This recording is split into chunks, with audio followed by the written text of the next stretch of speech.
پاکستان کے اوپر کتنا دباؤ، اور ہمیں نہیں پتا کتنا کچھ دباؤ قبول کیا جا چکا. یہ تو سبھی مانتے ہیں. کیپ کر دیا گیا، روک دیا گیا، آگے تو نہیں بڑھ رہا، یہ تو سبھی مانتے ہیں. رول بیک بھی ہو گیا یا نہیں کچھ پتہ نہیں.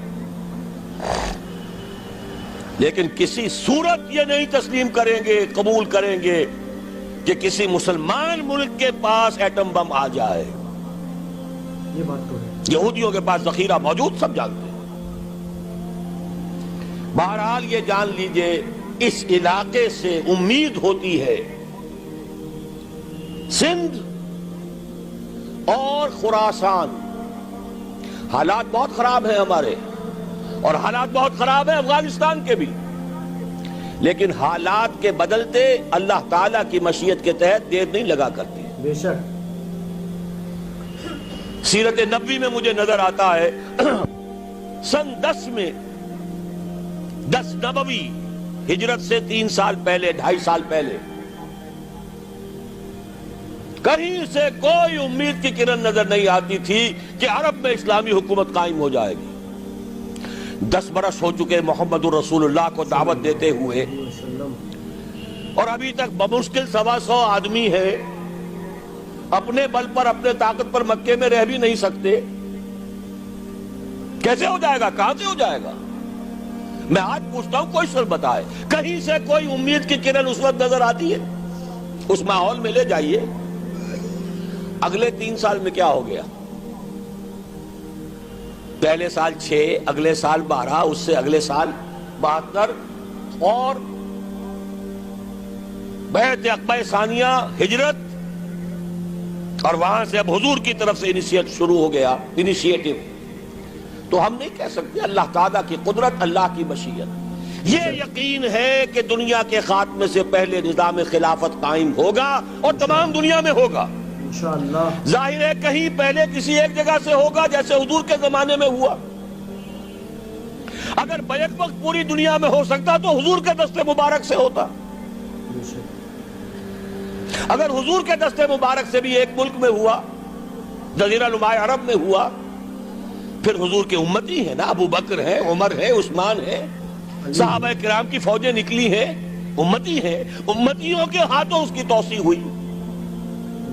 اب بھی یہی ہوگا، کسی ایک علاقے میں ہوگا. میرا گمان ہے، میں یہ یقین سے نہیں کہہ سکتا. گمان بھی میرا ان احادیث کی روشنی میں ہے جو میں نے آپ کو بتا دی اور موجود ہے اس کتابچے کے اندر.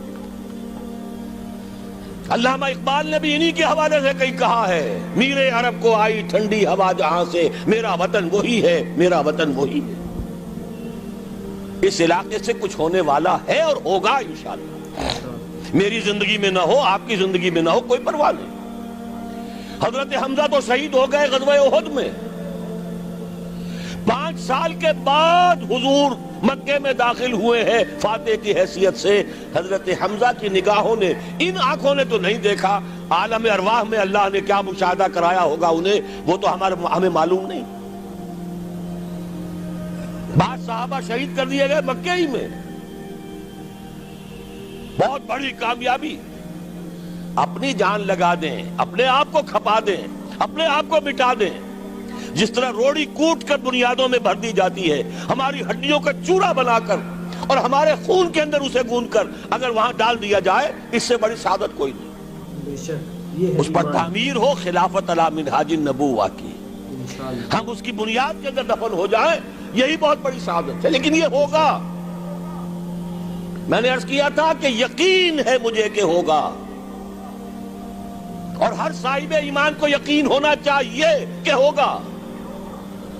باقی یہ کہ یہ آثار ہیں اور احادیث بھی ہیں، اور 400 برس کی تاریخ بھی بتاتی ہے کہ یہیں سے ہوگا. 1000 برس تک سارے مجددین امت عالم عرب میں پیدا ہوئے. 11ویں صدی کا مجدد اعظم شیخ احمد سرہندی کہاں دفن ہے؟ سرہند میں، ہندوستان میں. 12ویں صدی کا مجدد اعظم شاہ ولی اللہ دہلوی کہاں دفن ہے؟ دہلی میں.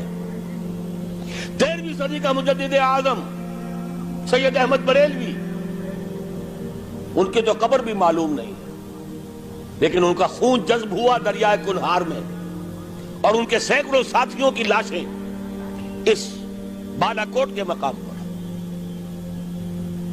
14ویں صدی کے مجدد اعظم شیخ الہند، لیکن ان کے ساتھ ساتھ اتنے اعظم رجال، علامہ اقبال جیسا مفکر، مولانا مودودی جیسا مصنف، مولانا الیاس جیسا مبلغ، کہیں اور ہمیں دکھا دیجئے آپ۔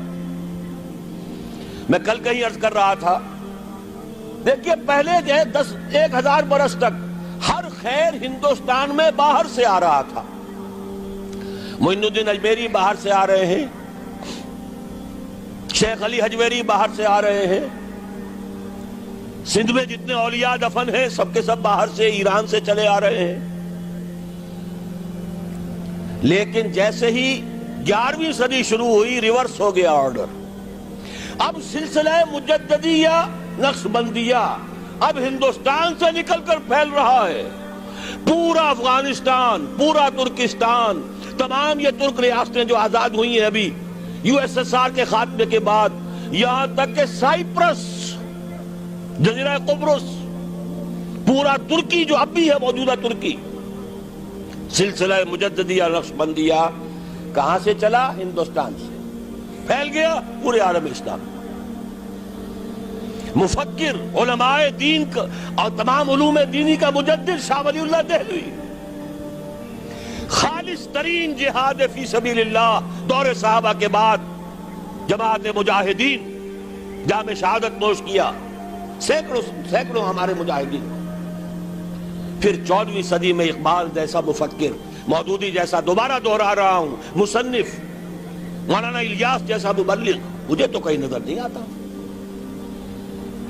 تمام مسلمان ممالک آزاد ہوئے، کہیں اسلام کا نام نہیں لگا، نہ سیوکارنوں نے نعرہ لگایا، نہ کہیں کسی اور نے نعرہ لگایا۔ عربوں نے بھی عرب نیشنلزم کا نعرہ لگایا، اسلام کا نعرہ نہیں۔ تحریک پاکستان میں نعرہ لگا، پاکستان کا مطلب کیا؟ لا الہ الا اللہ۔ صبح عرض کر چکا ہوں، تحریک خلافت پوری دنیا میں کہیں نہیں، صرف بر عظیم پاک و ہند میں۔ اور کیسی تحریک خلافت کہ ہندو شریک ہوئے، گاندھی شامل ہوا، پورے ہندوستان کو جس نے گنجا دیا۔ یہ دوسری بات ہے کہ جب خود مصطفیٰ کمال نے ختم کر دیا تو اب کیا کرتے؟ مدعی سست گواہ چست۔ نوٹ کرنے کی بات ہے، کچھ آثار ہیں، 400 سال کی تاریخ ہے، بتا رہی ہے پاکستان کا قیام خود ایک معجزہ۔ یہ ساری چیزیں مشیت ایزدی میں کسی بڑے خیر کا پیش خیمہ ہے۔ اگر ایک آدمی سویا ہوا ہو اور ان کو ڈاکٹر اسرار احمد کا بیان دکھا دیجئے، سنا دیجئے، تو اگر اس کا دل مردہ نہیں ہے تو وہ انسان اٹھ جائے گا۔ بالکل اس بیان سے میں ایک دم، میرا دماغ جو ہے پورا کھل گیا۔ مطلب بتائیے کس طریقے سے امام مہدی علیہ السلام آئیں گے، حدیث کا حوالہ دیا انہوں نے، اور بہت سی ایسی باریک چیزیں انہوں نے بتایا جو ابھی تک ہم لوگوں کو نہیں معلوم تھا، اور شاید جو یہ ویڈیو دیکھ رہا ہے آپ کو بھی اتنی باریک ڈیٹیل نہیں معلوم رہی ہوگی۔ اور بے شک اگر یہ امت، اور اس امت میں سب سے زیادہ اگر کوئی امام مہدی علیہ السلام کا انتظار کر رہا ہے تو وہ ہے فلسطین کے مسلمان۔ جی ہاں، فلسطین کے مسلمانوں کے اوپر اتنا زیادہ ظلم ہو رہا ہے اسرائیل کی طرف سے کہ اگر اس وقت سب سے زیادہ کوئی حضرت امام مہدی علیہ السلام کو یاد کر رہا ہوگا، کوئی پکار رہا ہوگا، تو وہ فلسطین کے مسلمان بھائی ہیں۔ تو ہم اور آپ فی الحال تو کچھ کر نہیں سکتے سوائے دعا کے۔ تو ہمیں اور آپ کو چاہیے کہ ہم لوگ نماز پڑھیں اور اپنے فلسطین مسلمان بھائیوں کے لیے 5 وقت کے نماز میں ہر وقت ان کے لیے خصوصی دعا کریں۔ اللہ تبارک و تعالیٰ سے دعا ہے کہ اللہ فلسطین مسلمانوں کے اوپر رحمتوں کے باعث عطا فرمائے اور غیب سے ان کو مدد عطا فرمائے۔ اگر آپ کو ہمارا ویڈیو پسند آ رہا ہے تو چینل کو سبسکرائب کریں، ویڈیو کو لائک کریں۔ ملتے ہیں انشاءاللہ نیکسٹ ویڈیو میں، تب تک کے لیے السلام علیکم۔